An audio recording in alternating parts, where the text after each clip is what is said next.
Au tout départ, j'essayais de monter avec des logiciels audio simplement, et tu vas voir que c'est un peu bizarre parce que du coup, je suis maintenant en train de monter mes podcasts avec Final Cut. Bonjour et bienvenue dans ce premier épisode de création de contenu, les coulisses. Aujourd'hui, j'ai le plaisir de recevoir Florian Beaufreton. Si tu ne le connais pas, Florian Beaufreton est principalement un homme de l'ombre. Il a beaucoup travaillé, jusqu'à récemment, avec Romain Lannery de la chaîne Tech News and Test. Et il a créé, il y a à peu près un an, un podcast nommé Dans la poche. Un podcast dédié à la tech, au minimalisme et à la productivité. Dans cet épisode, on parle de son parcours, des process qu'il a pu mettre en place avec Romain, et ensuite de son podcast et de son organisation pour créer ce petit programme audio qui, mine de rien, prend du temps, et vous verrez qu'il a de très très bons conseils à nous donner. Si l'épisode te plaît, n'hésite pas à t'abonner pour être au courant des prochaines sorties d'épisodes. Sur ce, je te souhaite une très bonne écoute. Bonjour Florian. Bonjour Stéphanie. Merci beaucoup d'avoir accepté cette invitation et d'être le premier représentant des créateurs de contenu en général sur le podcast. Et c'est un plaisir. D'être par défaut, si tu l'acceptes, le parrain de ce podcast. Écoute, ouais, avec plaisir. Bon, on va rentrer dans le vif du sujet assez rapidement. Est-ce que tu peux dire un petit peu aux auditeurs qui tu es, te présenter rapidement ? Ouais, alors je m'appelle donc Florian Beaufreton, j'ai 29 ans et je suis cadreur et monteur vidéo. Que cadreur et monteur vidéo ? Ouais, c'est ce que je dis en général pour faire plus simple, mais j'ai plusieurs casquettes. J'ai également un podcast qui s'appelle Dans la poche, donc on va dire que je crée du contenu à ma petite échelle sur mes réseaux sociaux, sur ma chaîne YouTube, etc. Mais globalement, mon métier en tant que freelance, c'est cadreur, monteur vidéo et un petit peu de réalisation. Mais globalement, ça se résume à ça. D'accord. Donc au niveau du contenu principal que tu crées, vidéo, photo un petit peu ou pas ? Parce que j'ai vu que tu avais un Instagram. Ouais, c'est ça. Bon, j'ai un compte Instagram, je fais pas mal de photos. Ça faisait aussi partie de mes attributions quand je travaillais avec Romain Lannery, dont on parlera sûrement plus tard. Mais c'est plus de la passion, plus qu'un métier. Je me considère pas photographe professionnel. Je suis vraiment amateur de photos. J'aime bien en faire, mais je me qualifie pas de photographe. D'accord, très bien. Au niveau de tout ce qui est vidéo, tu as fait des études dans ce sens-là ? Tu as appris en autodidacte ? Ça t'est venu comment tout ça ? J'ai fait une école de cinéma après mon bac. C'était une école de cinéma en 3 ans où je me suis spécialisé dans les effets spéciaux et le montage. C'était un truc que je voulais vraiment faire. Je voulais bosser dans les studios d'effets spéciaux, bosser pour les films hollywoodiens, etc. Enfin, un petit peu un rêve de gosse. Et bon, après, au niveau de ma carrière, ça a un petit peu évolué au fur et à mesure. Et je me suis éloigné de ça, mais j'ai fait des études pour être dans le cinéma à la base. Donc, toute la partie audiovisuelle, l'image, le montage, la lumière, l'audio, etc. Donc, toute la partie un peu technique, je l'ai étudiée à l'école. D'accord. Et donc, comme tu disais, moi, je t'ai connu personnellement en étant un peu derrière la caméra avec Romain Lannery sur la chaîne Tech News and Test. Ça a été quoi ton rôle à ses côtés ? Mon rôle avec Romain, c'était principalement de l'épauler sur toute la réalisation de ses vidéos. Donc déjà de tourner les vidéos quand il en avait besoin, de monter ses vidéos pour les diffuser sur sa chaîne YouTube et également de discuter avec lui, de trouver des nouvelles idées pour créer des vidéos parce qu'on avait un rythme de 2 vidéos par semaine. Donc il fallait trouver des concepts de vidéos, des tests de produits, etc. Donc on discutait souvent des idées qu'on pouvait amener en vidéo. Je l'ai également accompagné sur les photos de son compte Instagram notamment, parce que parfois il a besoin de se mettre en situation en train de tester un produit ou de montrer l'envers du décor entre guillemets. Donc du coup c'est moi qui m'occupais de faire ces photos-là. Donc voilà, globalement c'est vraiment un accompagnement assez global sur sa chaîne YouTube et sur ses réseaux sociaux. D'accord, ouais, parce que 2 vidéos par semaine, ça reste quand même un bon rythme.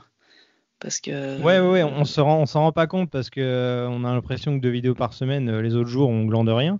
Sauf que c'est pas vraiment ça. Ouais. Ouais, c'est justement le but de ce podcast, c'est de montrer que créer du contenu qui est qualitatif, qui est sympa à regarder, une vidéo d'1 quart d'heure, c'est pas 1 quart d'heure de travail, quoi. C'est vraiment beaucoup de Alors, choses auxquelles il faut penser. Et voilà. Donc, exactement.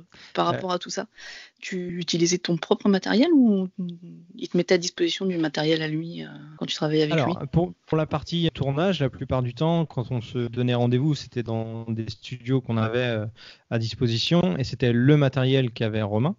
Oui. Donc, c'était sa caméra ou ses caméras, ses éclairages, ses micros, etc. Et au fur et à mesure, on s'est rendu compte que pour la partie montage, je pouvais, moi, le gérer à distance depuis mon propre bureau. Donc, j'utilisais mon matériel pour le montage et voilà, ça s'arrêtait là. Quand on avait des tournages en déplacement, ou par exemple, je prends l'exemple du CES de Las Vegas où on va chaque année, la plupart du temps, j'emmenais mon propre matériel vidéo, ma caméra. Comme ça, j'étais encore plus réactif, encore plus à l'aise avec le matériel vu que je le connaissais encore mieux. On mixait un peu les deux et je pouvais utiliser son matériel comme le mien, ça me posait pas vraiment de soucis. Donc comme ça se passait très bien. D'accord. Et justement, au niveau du matériel, souvent on dit que c'est pas le matériel qui fait les images, mais moi je suis une grosse geek de matériel. Toi, tu as quoi personnellement au niveau caméra, objectif, hein, voilà, ton matériel à toi? Ouais. Alors j'ai un Sony Alpha 7 III. Ouais.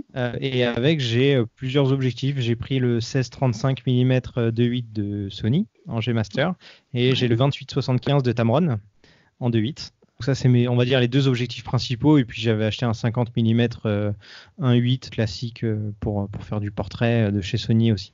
Donc ça, c'est mon matériel photo-vidéo du coup. D'accord. Et après, en micro, j'ai un micro Canon que je mets sur la caméra. C'est un Shure. Ce que j'aime bien avec ce matériel, si t'aimes bien tout ça, je vais te détailler un peu. C'est un micro qui peut être autonome en fait. Il fonctionne sur pile et on peut mettre une carte micro SD à l'intérieur et donc on peut enregistrer en totale autonomie avec ce micro sans être branché à la caméra. Donc ça c'est assez cool aussi. D'accord. Donc demain, tu as envie de te lancer dans une carrière de chanteur, tu as ton micro, tu peux faire ce que tu veux en fait. En gros, c'est ça. Ouais. Je peux tenir D'accord. ce micro-là juste dans ma main sans rien du tout et il enregistre directement. Ça c'est top. Ok. Et donc tu disais que tu utilisais tes propres logiciels de montage et d'édition. Et tu utilises quoi pour tout ça? Alors, pendant plusieurs années, là dernièrement, j'ai utilisé Premiere Pro. Ouais. Donc j'ai toute la suite Adobe avec Photoshop, Lightroom, etc. Sauf que comme je suis aussi un peu geek et que j'aime bien tester plein de logiciels ou toujours évoluer, récemment je me suis mis à réutiliser Final Cut Pro que j'avais longtemps utilisé auparavant dans la version 7. Et là je me suis mis à Final Cut Pro 10 depuis on va dire 6 mois à peu près. J'ai pour objectif de passer à 100% sur Final Cut Pro parce que j'ai eu beaucoup de soucis avec Premiere Pro sur mon PC et j'avais envie de passer à un autre logiciel, d'essayer de m'en libérer. Surtout que mon ordinateur portable, c'est un MacBook et Final Cut Pro, je trouve en tout cas, est mieux optimisé sur les Mac que ça Premiere. reste Apple, Donc clairement, je préfère travailler sur Final Cut maintenant et me détacher complètement de Premiere Pro si je peux. D'accord. Ouais, t'as pas l'air d'être le seul à avoir eu des problèmes justement avec Ouais, j'ai vu ça sur les Premiere. réseaux sociaux. Ouais. Il y a pas mal de Ouais. créateurs qui ont pas mal de soucis et Ouais. qui pestent un petit peu à la fin de montage, au moment des rendus, il y a tout qui plante et enfin, ça a l'air d'être assez compliqué. Ouais. Dans le cadre de ton travail justement avec Romain, comme il peut lui, je pense, de son côté faire des tournages, toi en faire pour lui, que tu ne montes pas forcément en étant avec lui, est-ce que vous avez mis en place des process en fait, une sorte de charte, de cahier des charges, pour être sûr d'avoir une certaine uniformité et une cohérence visuelle dont lui a besoin justement pour sa chaîne YouTube? En fait, déjà, comme on travaille tous les deux sur Premiere Pro, que lui maîtrise aussi la partie montage, ça c'est assez pratique dans le sens où moi je peux travailler depuis mon ordinateur, créer mon projet Premiere Pro avec ses rushs, faire mon montage. On s'est créé, on va dire, un système de partage de dossiers où on a un NAS, un serveur connecté 24 heures sur 24, où on peut se partager des fichiers vidéo. Donc lui a les fichiers de son côté, j'ai les fichiers de mon côté, on a une sauvegarde sur un serveur.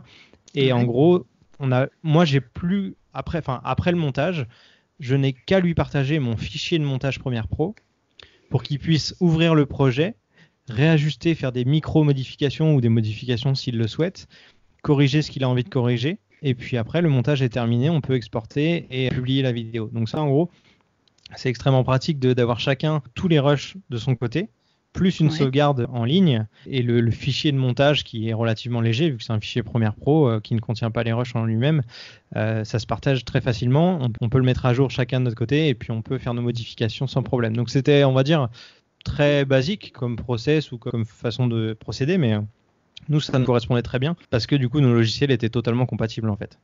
D'accord, oui, du moment où ça fonctionne, il n'y a pas de souci, quoi. Vous avez quand même réussi à optimiser C'est ça. quelque chose Exactement. pour ne pas perdre de temps. Exactement. Et le plus compliqué, ce serait de ne pas avoir, par exemple, si moi j'ai toutes les vidéos, tous les rushs, et que Romain ne les a pas, c'est plus problématique. Donc en général, à la fin de chaque tournage, on faisait chacun notre sauvegarde sur nos SSD, par exemple, sur nos ordinateurs, et puis après, on était tranquille, on pouvait se passer uniquement au projet de montage, ça allait très très vite. D'accord. Alors là, on est parti sur la partie après tournage. Mais moi, je voudrais revenir justement sur la réalisation, on va dire, d'une vidéo YouTube pour Romain. Ces vidéos, suivant le type de vidéo, font, on va dire, en moyenne une dizaine de minutes. Est-ce que tu pourrais nous expliquer à peu près le temps que ça prend en partant justement du travail d'avoir l'idée, de peut-être écrire la vidéo jusqu'à la fin, c'est-à-dire la mise en ligne, tout ce qui est référencement, mots-clés dans YouTube, parce que il faut aussi avoir une certaine visibilité, même s'il a une belle communauté, un bon nombre d'abonnés sur sa chaîne. Voilà, nous dire un petit peu toutes les étapes avec le temps que ça peut prendre pour que justement les auditeurs se rendent compte qu'une vidéo de 10 minutes, ça va pas être même 1 heure de tournage, 1 heure de montage et c'est bon quoi. Ça prend souvent beaucoup plus de temps. C'est ça. En fait, c'est encore la même chose entre une vidéo de 10 minutes qui est un face caméra où Romain va parler d'un produit, ou une vidéo de 10 minutes où il y a 4 invités, où il y a 3 endroits de tournage différents, où il y a où il y a 2 cadreurs par exemple, ou alors des micro-cravates de tous les côtés. Enfin bref, il y a plein de choses. Ça demande pas le temps, même si les 2 vidéos font 10 minutes. C'est-à-dire que c'est très variable selon les projets qu'on a.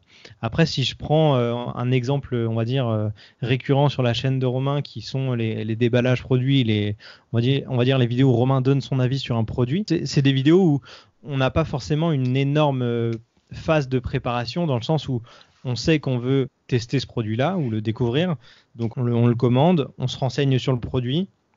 On se renseigne vraiment sur Internet à droite à gauche, que ce soit les fiches produits ou des articles, ce genre de choses. On fait un peu un mix de tout ça pour avoir les caractéristiques principales du produit. Et ensuite, quand on le reçoit, on va passer un peu de temps à le tester. Ou alors, parfois, c'est uniquement la découverte en vidéo. C'est-à-dire que Romain n'a pas forcément à tester le produit en amont. Il va se mettre à la place de quelqu'un qui vient juste de l'acheter et qui le découvre. Donc, du coup, ça va relativement vite. Les fameuses vidéos unboxing.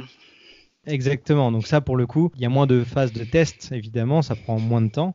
Et c'est forcément plus rapide à créer. Donc ça, une vidéo, on va dire que entre le moment où on décide de commander le produit pour le faire en vidéo, ça va prendre 3-4 jours, le temps de faire le tournage, le montage et la publication, par exemple. Après, si c'est une vidéo où il y a un test, il va falloir évidemment déballer le produit en amont, le tester plusieurs jours, voir un petit peu les points faibles, les points forts, etc. Tant que Romain écrive, on va dire, les choses qui lui plaisent ou qui lui plaisent pas. Donc ça prend plus de temps. Déjà, toute cette phase-là, ça peut prendre facilement 1 semaine déjà. Ouais.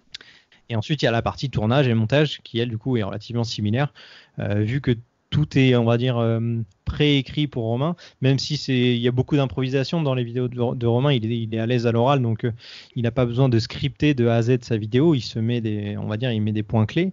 Et puis comme ça, il va savoir ce qu'il doit dire.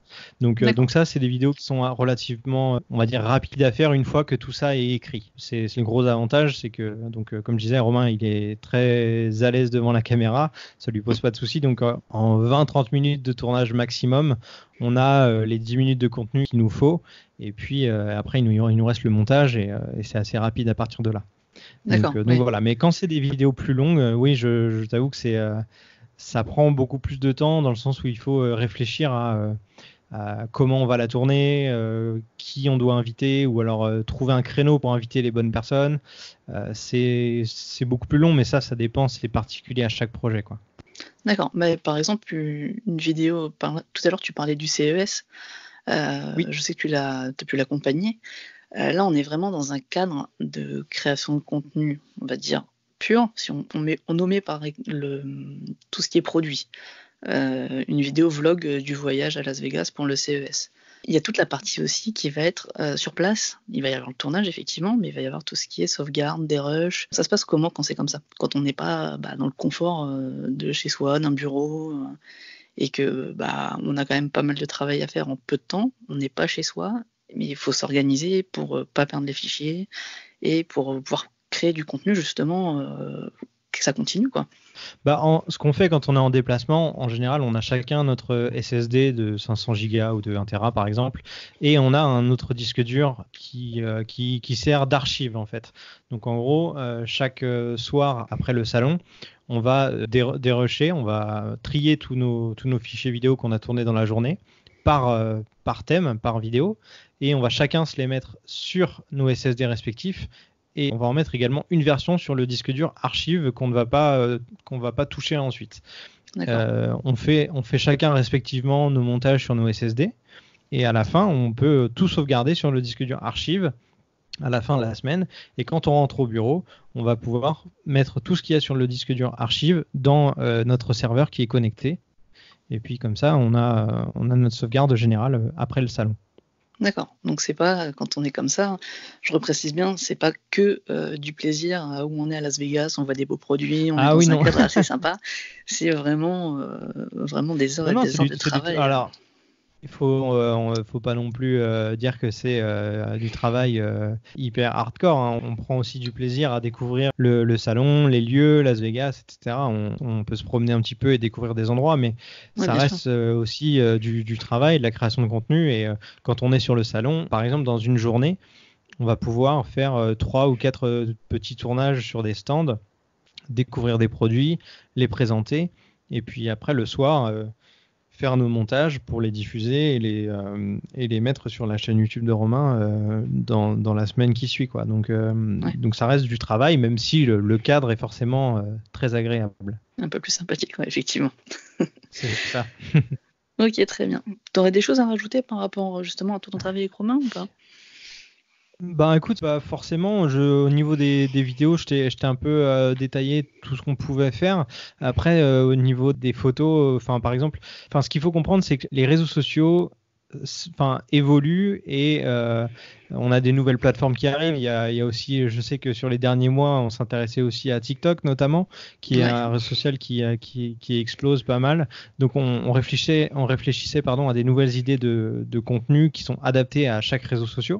Donc ça faisait aussi partie de mon rôle avec Romain, c'était de discuter de tout ça, d'essayer de trouver des sujets intéressants ou des petits contenus qui sont très courts pour le coup. C'est des vidéos de 15 ou 30 secondes qui vont être assez impactantes. Donc ça, c'était super intéressant. Et pour Instagram, c'était un peu pas comme la récré, mais presque. Il y a beaucoup de réflexion quand même dans les idées de photos qu'on peut faire ou ce genre de choses, mais ça prend moins de temps qu'une vidéo à créer. Donc c'était un peu plus cool pour nous de faire des photos Instagram et de se faire des shootings photos parce qu'on aime tous les deux aussi la photo, donc c'était vraiment cool à faire, mais je le voyais plus comme une récré, et la partie retouche photo qu'on pouvait faire tous les deux sur Lightroom, c'était super intéressant aussi. Donc ça, c'était une autre facette du métier entre guillemets qui est vraiment cool. C'est la variété des réseaux sociaux et les différents contenus qu'on pouvait créer, quoi. Il n'y avait pas que les vidéos, il y avait aussi des photos, des stories.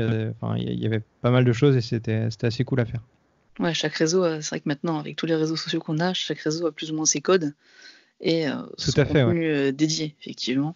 Non, l'audience a aussi beaucoup évolué sur Instagram pour Romain au fur et à mesure des années. Donc, on voit de plus en plus d'interactions et on voit plus de retours également sur les photos. Donc, ça fait plaisir de voir que certaines photos sont bien appréciées et que nous, on a pris du plaisir à les faire. Donc, c'est cool. Et ça nous a permis de faire des rencontres avec des photographes d'un peu partout et c'était vraiment top. Ouais, j'ai vu que vous aviez fait à Paris, alors c'était il y a 1 ou 2 ans.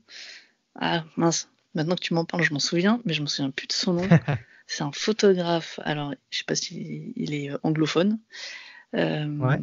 qui est assez connu et qui a un style bien particulier. Moi, tu me montres une de ses photos. Je parle de Allen Palander, je pense. Ouais, merci. Ça doit être super sympa. C'est faire un shoot avec lui, aller apprendre à ses côtés. Ouais, c'était vraiment top. Et du coup, on s'est motivé un matin à l'aube à aller faire un shooting photo avec lui et on a pu discuter. C'était vraiment incroyable. Donc, ça nous fait des jolies rencontres et on apprend, on s'améliore en photo grâce à ces gens-là. Donc c'est des moments hyper cool. Ouais, ça doit être super stimulant, surtout quand on a une passion en commun comme ça, qu'on peut partager. Ouais. On va passer tout doucement à la partie un peu plus pour laquelle je t'ai contacté, qui est ton podcast. Depuis quelques mois, tu as lancé un podcast. Je te laisse le présenter. Oui, alors ça fait quasiment un an en fait que je l'ai lancé. C'est un podcast qui s'appelle Dans la poche, qui tourne autour des sujets comme le minimalisme, la productivité et les nouvelles technologies. Donc c'est souvent basé sur des interviews de personnes, notamment des créateurs qui vont parler d'un sujet en rapport avec ces 3 thématiques. Et donc je sors un épisode toutes les 2 semaines. En général le mercredi matin et j'aime beaucoup ce format. J'étais passionné j'étais un auditeur de podcasts depuis pas mal d'années et je m'étais toujours dit que j'avais envie d'en créer un. J'avais pas forcément d'idée au départ et puis à force de réfléchir et d'évoluer dans mon métier, je me suis lancé dans cette aventure et j'aime beaucoup ça. D'accord. Bon, tu viens de me couper une question. Justement, j'allais te demander d'où t'étais venue cette idée de podcast. Toi qui à la base, comme tu nous l'as dit, et plus au niveau de tout ce qui est vidéo et images. D'où est venue l'idée de Dans la poche? C'est vraiment par rapport au côté podcast, au côté minimaliste. Moi, je vois par exemple quand je vais sur mon appli de podcast, en plus, tu as créé un visuel qui est vraiment... tu as un téléphone et puis un couteau suisse dans une poche, quoi. Donc, vraiment bien spécifique. Ouais, et en fait, le nom, je n'ai pas forcément cherché hyper longtemps, mais c'est vrai que le côté... Dans la poche me faisait marrer parce que ça avait un côté c'était un rappel pour plein de choses en fait. Le côté minimalisme, donc dans la poche c'est petit, on a toujours c'est quelque chose qu'on a toujours sur soi. La technologie, principalement je pensais au smartphone qu'on peut mettre dans sa poche, donc qu'on a toujours dans notre poche d'ailleurs, et la miniaturisation en général des choses. C'était aussi un rapport avec ça. La productivité, c'était principalement gagner du temps, donc minimiser les choses, etc., pour que ce soit hyper productif. Donc, il y avait un rapport avec, je sais pas, dans la poche, ça me parlait. C'était assez simple à retenir, je pense. En plus, c'est un nom en français, du coup, je me suis dit, c'est comme le podcast en français, ça parle aussi à la communauté francophone plus facilement.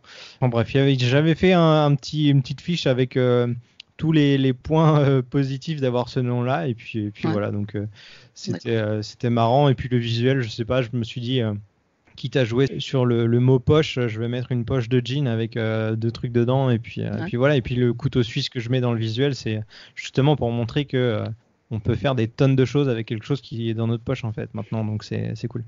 D'accord. Le visuel, c'est toi qui l'as créé ou tu as fait avec quelqu'un d'extérieur? D'accord. Non, j'ai fait ça sur Photoshop rapidement. J'ai pris une poche de jean et puis après j'ai un peu bricolé avec ce que je sais faire sur Photoshop, mais ça n'a rien de très extraordinaire pour moi. Mais je trouvais ça assez sympa et puis le visuel est assez repérable, je pense. Ouais, comme je disais, c'est vraiment... Voilà, enfin, moi, personnellement, qui te suis sur ce podcast, quand je le vois apparaître, il y en a certains, il faut lire plus ou moins le titre, parce qu'il va y avoir des visuels qui vont se ressembler. Le tien, au moins hip-hop, quoi. On le reconnaît facilement. Bon, ça va. Ça veut dire que c'est réussi, c'est cool. En tout cas, ouais. T'as une confirmation que c'est réussi. Et donc, tu disais que tu étais attiré par les podcasts parce que tu en écoutais pas mal. Mais pourquoi t'être lancé plus dans le podcast, toi à titre personnel, plutôt que justement sur YouTube ou d'autres plateformes où tu avais peut-être plus l'habitude de travailler justement? En fait déjà parce que justement le fait que ce soit mon métier vidéaste et que je crée des vidéos toutes les semaines et presque tous les jours pour moi ou pour d'autres personnes, je suis conscient du temps que ça prend de créer des vidéos.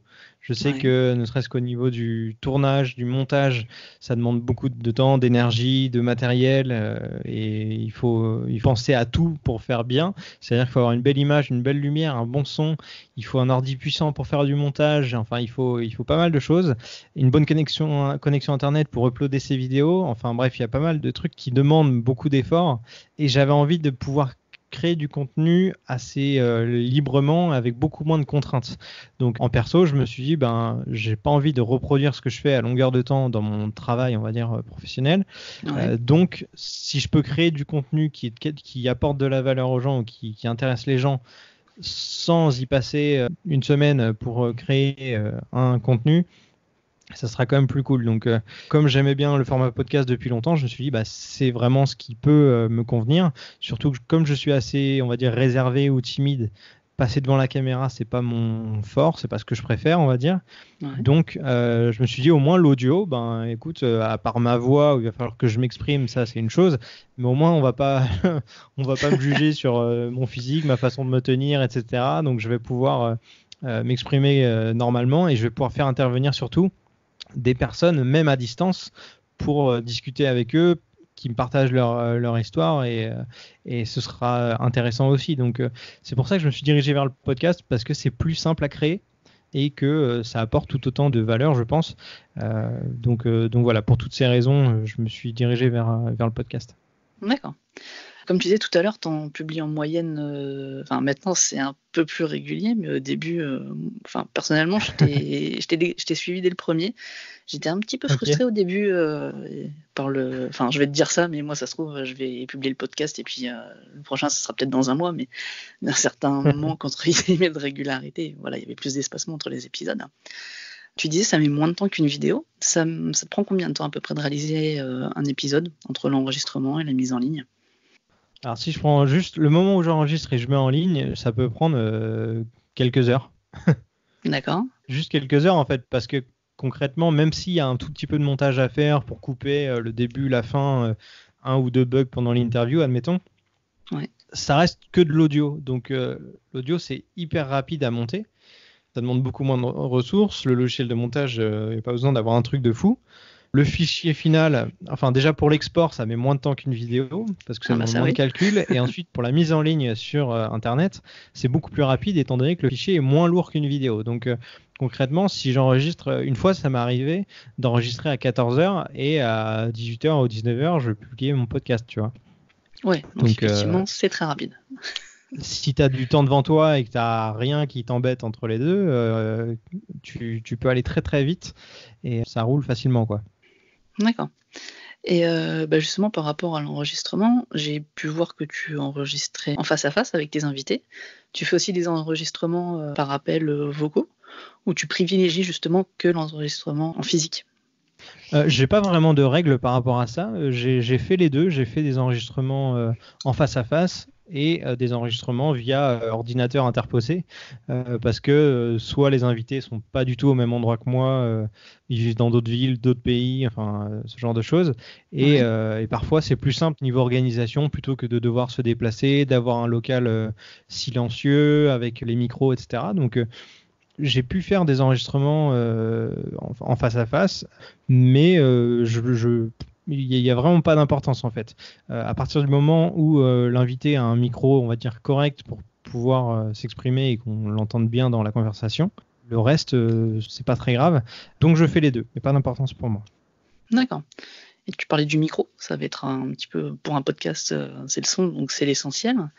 J'ai vu que tu avais mis une liste de ton matériel récemment en ligne à disposition. Est-ce que tu peux me dire ce que tu utilises comme matériel, justement, et après comme logiciel d'édition dans l'audio pour tout ce qui est petites retouches, et où est-ce que tu héberges ton podcast aussi ?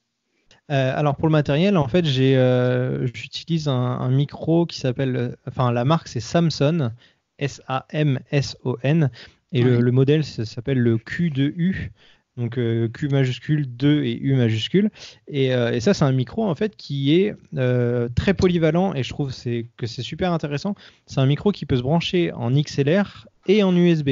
Donc en gros, si jamais tu as un enregistreur multipiste, genre un Zoom, par exemple, un Zoom H4n ou H5 ou H6, tu vas pouvoir brancher ce micro-là en XLR, si tu as plusieurs invités, par exemple. Et si tu veux enregistrer, comme là, actuellement, je le fais avec toi, via un ordinateur, je branche directement mon micro en USB, et ça fait office de micro USB tout à fait classique. Donc c'est pratique, en fait, il fait les deux. Et il n'est pas très cher, il est, je crois, de mémoire à peu près 75 €, ce qui pour un micro est vraiment pas très cher. Et honnêtement, je trouve que la qualité est vraiment acceptable. Et j'ai également un Zoom H6 que j'ai acheté parce que, comme je te le disais tout à l'heure, j'ai fait des enregistrements en face à face. Ouais. Donc là, pour le coup, j'enregistrais avec mes 2 micros branchés en XLR sur mon enregistreur externe et j'avais mon fichier, enfin mes fichiers audio sur ma carte SD à la fin. Et ça me permettait d'avoir donc 2 pistes séparées par invité. Et donc donc ça, c'est idéal. Et sinon, mon setup tout simple quand je suis avec quelqu'un en interview via Skype, c'est mon MacBook, mon micro en USB et puis c'est tout. Et ça demande très très peu de matériel, de ressources, et on peut faire quelque chose de très bonne qualité avec ça. Et juste une petite précision par rapport au podcast en général, il y a une petite musique que j'utilise du coup pour donner une identité sonore au podcast aussi, évidemment, par exemple pour l'intro notamment. Et ça, j'ai utilisé Artlist, qui est un site où on paye un abonnement, on va dire, à l'année, et on a accès à tout un catalogue de musique qu'on peut utiliser, que ce soit sur YouTube ou en podcast, légalement, parce qu'on a notre licence à l'année valable. Donc j'utilise une musique d'Artlist pour ceux que ça intéresse. D'accord. Tu l'as choisi comment ta musique? Tu voulais quelque chose de particulier qui ressemblait à ce que tu as choisi? Ou tu as dû écouter tout le catalogue pour trouver quelque chose qui t'inspirait? Bah écoute, forcément, j'ai passé pas mal de temps sur le site à écouter énormément de musique pour voir ce qui m'inspirait. Et puis je suis tombé sur ce morceau-là, je l'ai trouvé cool. J'ai fait un test j'ai fait un faux podcast au tout début juste pour essayer avec la musique, voir ce que ça donnait. Et puis j'ai trouvé ça vraiment, vraiment cool. Et cette musique est assez sobre, mais en même temps, on la repère assez facilement, je trouve. Et même avec le recul et pas mal d'épisodes derrière moi, je l'aime toujours. On va dire que des fois, on pourrait se lasser d'une musique assez facilement, mais là, moi, je la trouve cool et elle me plaît toujours. Donc ça veut dire que je l'ai bien choisi, quoi. Ah, vaut mieux, hein. C'est ton podcast, donc jusque-là, c'est ça. c'est pas Mais on va dire, il faut pas forcément sous-estimer l'importance justement du choix de cette musique, parce que c'est souvent ce qui fait que les gens accrochent un petit peu à ton podcast, parce que soit la musique les met de bonne humeur, ou parce qu'il la repère très vite, ou parce que ça donne un rythme à ton intro, ce genre de choses. Et ça a un petit côté, je sais pas, ça permet tout de suite d'identifier le podcast. Comme on n'a pas d'image, il n'y a pas de visuel, il n'y a pas une tête, il n'y a pas quelque chose de très repérable une fois qu'on a lancé le podcast, cette petite musique permet tout de suite de savoir sur quel podcast on est, en fait. Et, et c'est assez important de bien choisir une musique. Ouais, j'écoute quelques podcasts aussi, et c'est vrai qu'il y en a beaucoup qui sont très reconnaissables, dont un, en fait, ils ont par moment des partenaires commerciaux. Et en fait, quand il y a un partenariat qui est mis dans le podcast, pareil, il y a une petite musique d'intro et on sait qu'il va y avoir un produit ou une idée qui va être présentée qui correspond justement à un partenariat. Et quand on n'entend pas forcément cette musique, il n'y a pas. Mais voilà, on n'a même plus besoin de me l'expliquer, parce que à force d'entendre ça, je sais très bien que à ce moment-là, il va y avoir quelque chose. C'est pas dérangeant, et ça donne vraiment aussi un certain rythme aussi au podcast. C'est reconnaissable. Donc au niveau de l'édition, comme tu disais, ça demande beaucoup moins de travail entre guillemets que de la vidéo. Mais est-ce que tu as un logiciel préféré, quelque chose qui revient souvent? Alors, au tout départ, j'essayais de monter avec des logiciels audio, simplement, et tu vas voir que c'est un peu bizarre, parce que du coup, je suis maintenant en train de monter mes podcasts avec Final Cut. Non. Et bon, si. Et alors, ça peut paraître bizarre, mais en fait, je suis tellement habitué avec mon travail à utiliser des logiciels de montage vidéo que j'ai mes raccourcis, je sais exactement comment ils fonctionnent, etc., que je suis tellement plus efficace et plus rapide à monter même que de l'audio sur un logiciel de montage vidéo, que moi j'utilise Final Cut. Et il y a une deuxième utilisation quand même, parce que pour faire découvrir le format podcast aux gens, j'avais décidé de mettre mes podcasts disponibles sur YouTube. Donc en gros, j'ai une chaîne YouTube où je poste mes podcasts et j'y intègre un visuel. J'ai un petit preset, un truc préconfiguré où je change le visuel à chaque fois, le titre. Mais du coup, je passe par mon logiciel de montage vidéo. Donc en gros, je fais mon montage audio de mon podcast, je rajoute mon visuel et je fais mon export. Et donc, je fais tout dans un seul et même logiciel. Donc, c'est aussi pour ça que je passe sur Final Cut. Mais voilà, donc c'est un peu bizarre et je le recommande pas forcément, parce que c'est peut-être pas la meilleure utilisation, c'est peut-être pas la meilleure façon de faire, mais pour moi qui utilise énormément ce logiciel, c'est tout à fait naturel et hyper rapide de passer, de faire comme ça. Donc voilà, j'utilise Final Cut Pro pour monter mes podcasts. Ouais, mais en même temps, ça a beaucoup de sens parce que, comme tu dis dans ton podcast, c'est une grosse part de productivité. Hein. C'est dédié à la tech, au minimalisme et à la productivité. Là, pour le coup, vraiment, tu appliques cette productivité où tu connais un logiciel, tu le maîtrises. Et effectivement, on dit Final Cut, on pense tout de suite à la vidéo, d'où ma réaction un peu surprise. Mais réellement, c'est hyper logique, en fait, dans ton cas. Et c'est très malin, moi, je trouve. C'est ça, comme parce ça, que tu perds pas de temps. en fait, au départ, j'ai perdu du temps clairement à essayer de nouveaux logiciels avec soit Audacity, soit Adobe Audition, soit GarageBand. Enfin, j'ai essayé, on va dire, les 3 principaux pour au final me rendre compte que je devais tout réapprendre. Et réapprendre un logiciel, ça prend du temps. Le temps de s'y habituer, de reprendre les raccourcis, de voir comment ça marche, etc. Et au final, je me suis rendu compte que c'était on va dire de la perte de temps, même si c'est toujours bien d'apprendre des nouveaux logiciels. Hein, je dis pas que c'est mal, mais le but, c'était de ne pas perdre du temps pour moi. Et comme j'ai déjà des logiciels que je maîtrise très bien qui peuvent monter de l'audio, j'ai pris cette solution-là, j'ai pris Final Cut Pro et j'ai déjà toutes mes habitudes dessus et ça va hyper vite. Et donc, en effet, oui, je suis plus productif. Moi, j'utilise Final Cut Pro comme logiciel de montage, quoi. Ouais, une fois que justement que Final Cut, c'est bon, c'est fini, tout est exporté. Au niveau des podcasts, il y a une particularité, c'est qu'il faut les héberger.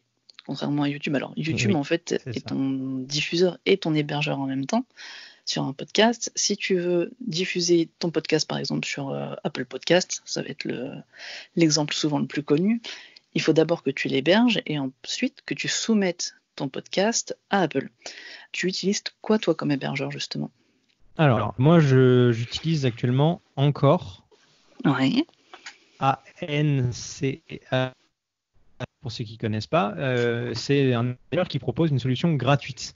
Et donc moi, j'utilise ça parce que je l'ai expliqué dans d'autres podcasts, mais en gros, quand on se lance dans un podcast et que c'est une activité, on va dire c'est une passion, qu'on n'a pas de revenus derrière et qu'on ne gagne pas d'argent avec ce podcast, on n'a pas forcément envie tout de suite d'investir de l'argent. Enfin, c'est sous forme d'abonnement la plupart des hébergeurs. Donc du coup, on va payer environ 11-12 euros par mois pour héberger son podcast et qu'il soit diffusé sur toutes les applications.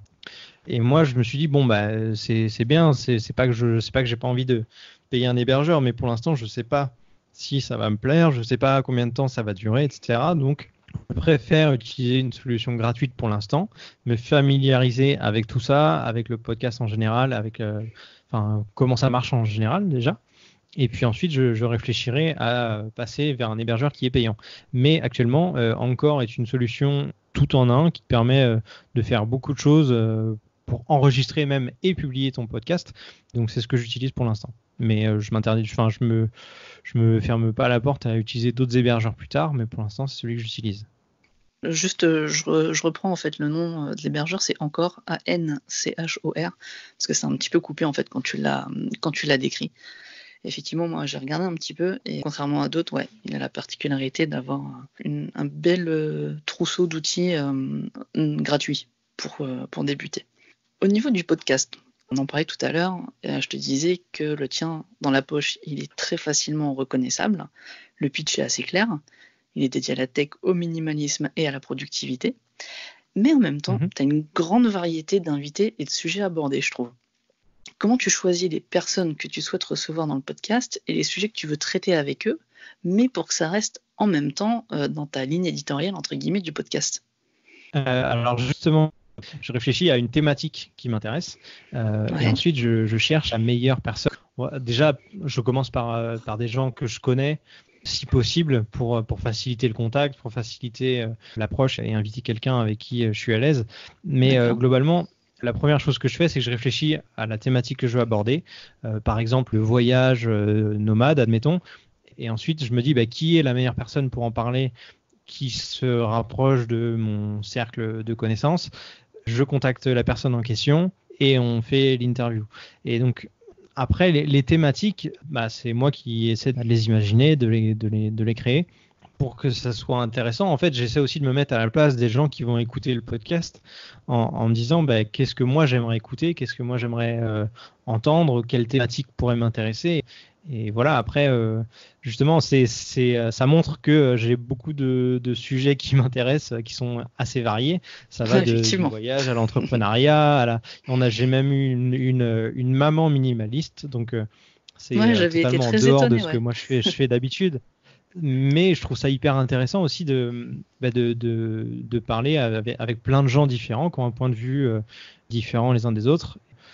Donc ouais, globalement, c'est moi qui essaie de déterminer un thème, trouver quelqu'un qui correspond à cette thématique-là, et puis ensuite on enregistre, quoi. D'accord. Au niveau du contact justement avec les invités, au niveau du taux de réponse, tu réussis à avoir facilement des réponses, des retours.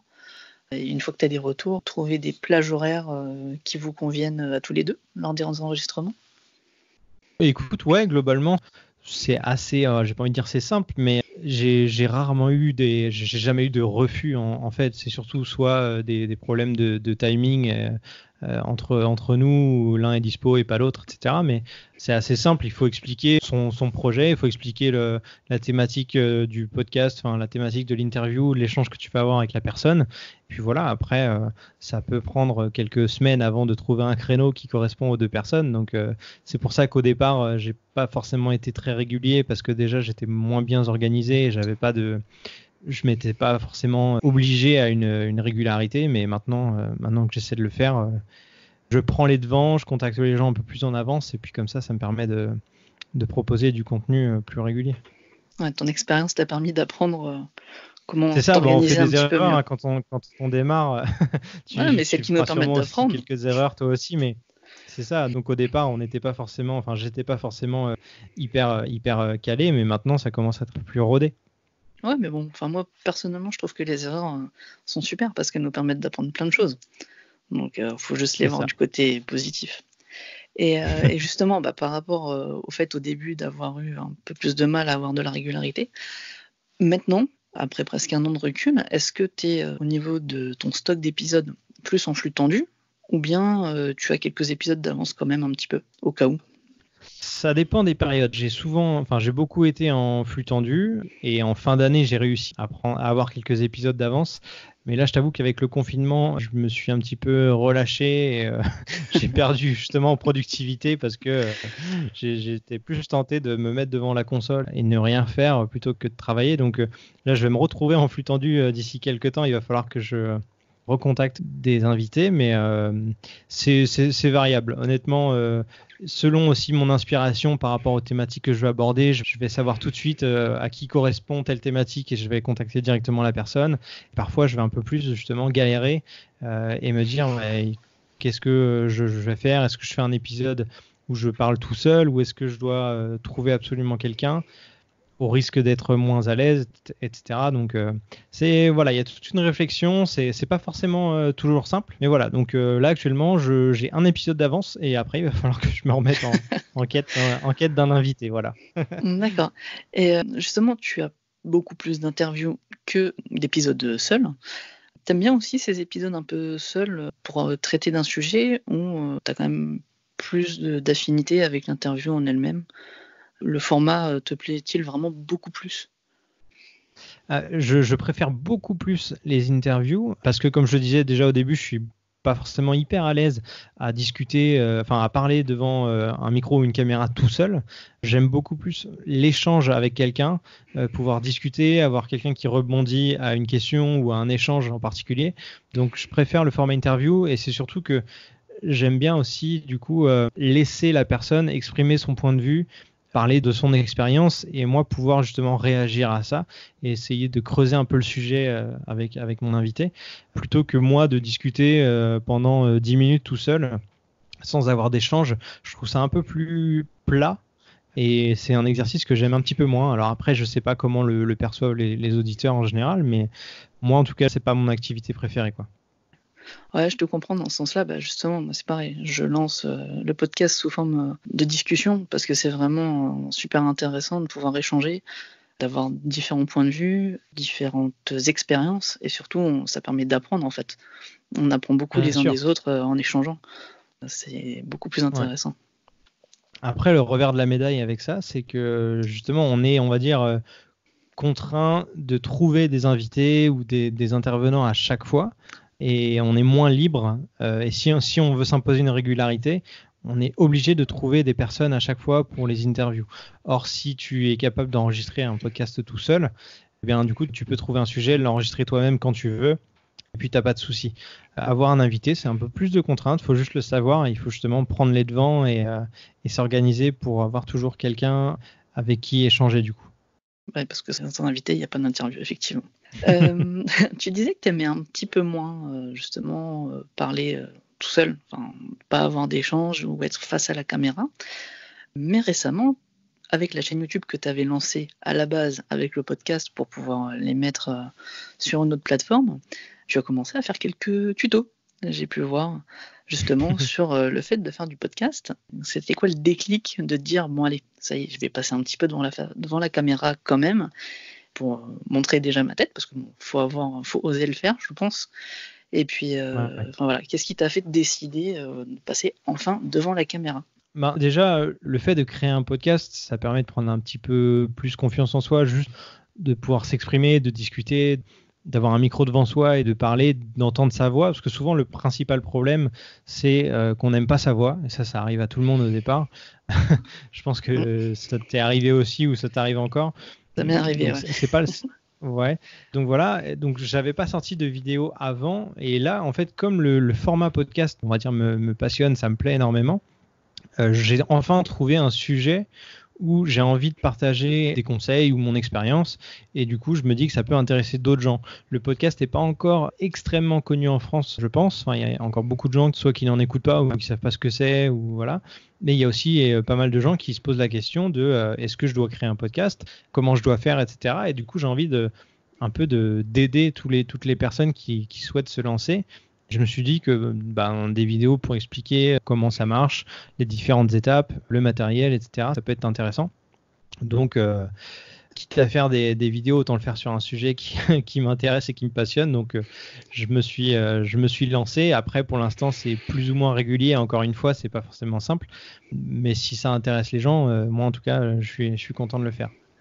Ouais, et d'ailleurs, merci. Ce matin, juste avant qu'on enregistre ce podcast, tu as sorti une vidéo sur ce qu'il fallait savoir avant de lancer son podcast. Donc, ça m'a donné 2-3 conseils très sympas.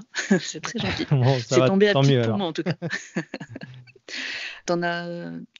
Tu t'es fait un petit peu une liste de vidéos justement que tu voulais faire ou pas forcément? C'est comme ça devient. J'ai une petite liste de vidéos à faire. Après, il faut que je prenne le temps un peu de les structurer, de les écrire, et puis je vais essayer de les tourner. Donc là, comme on est en période de confinement à cause du coronavirus, je vais essayer de me trouver le temps d'enregistrer tout ça. Et puis comme ça, je vais les sortir au fur et à mesure. Écoute, on arrive tout doucement à la fin de cet échange extrêmement enrichissant. Je te remercie. Il va me rester 2 petites questions à te poser. L'avant-dernière, c'est qui aimerais-tu entendre dans ce podcast? Quel créateur aimerais-tu entendre? Alors, moi, au sens créateur, je tiens à le préciser, ça va être un sens très très large. Ça peut être un créateur audio, vidéo. Les écrivains sont des créateurs, parce qu'ils créent des histoires, voilà. Donc, est-ce que tu aurais, toi, quelqu'un que tu aimerais entendre dans ce podcast? Il y a beaucoup de gens qui sont très intéressants. Il y a une personne à qui je pense en particulier qui est un petit peu dans l'ombre aussi, qui s'exprime pas forcément souvent mais que j'aime beaucoup. Il s'appelle Jérémy Penquin. C'est un vidéaste de mariage mais qui a une patte vraiment particulière et que j'aime énormément. J'aime beaucoup son travail, donc ouais, j'aimerais bien avoir son avis sur, savoir à quoi ressemblent les coulisses de son métier en tout cas. D'accord. On le trouve où pour ceux qui pourraient être intéressés? Alors, avec sa femme qui est photographe de mariage, il s'appelle The Quirky. Ah d'accord, ok. Je connaissais pas le nom, mais maintenant. Ouais. Je connaissais pas le nom, mais je vois très bien qui c'est maintenant. Ouais. Et ils sont vraiment adorables et j'aime beaucoup leur travail. Donc voilà, ça fait partie des créateurs dont j'aimerais bien entendre un podcast au sujet de la création de contenu. Écoute, on va essayer de faire ça. Et donc, une dernière question. Est-ce que tu peux nous partager un conseil pour tous les créatifs qui nous écoutent? Le conseil de ton choix autour de la création de contenu en général. Un conseil, ouais, écoute, faites ce qui vous plaît. C'est aussi simple que ça. Essayez juste de trouver un sujet qui vous passionne, que ce soit je sais pas, de la photo ou de la vidéo, ou n'importe quel format, enfin, sous n'importe quelle forme. S'il y a un sujet qui vous passionne, vous pouvez vous amuser avec ça. Et voilà, à partir du moment où c'est quelque chose qui vous plaît, vous allez pouvoir le transmettre et ce sera forcément bien pour quelqu'un. Voilà. D'accord. Mais écoute, merci beaucoup d'avoir joué le jeu, d'être le super parrain de ce podcast et de m'avoir donné un petit peu de ton temps, même si, comme tu le disais, en ce moment, on en a un petit peu en avance, mais bon, C'est ça. c'était très C'est avec grand sympa. plaisir en tout cas. Ouais. Et puis, on va voir comment ça évolue, mais pourquoi pas se recontacter d'ici une petite année pour voir s'il y a des choses qui ont changé. Ouais, bah écoute, on fera le bilan sur ta première année de podcast dans ce cas-là. Ouais, ça met la pression, ça. Mais non, Ok, tout va bien se passer. Non. Bon, bah écoute, encore un grand merci, et puis bah, à très bientôt. Merci à toi, à bientôt.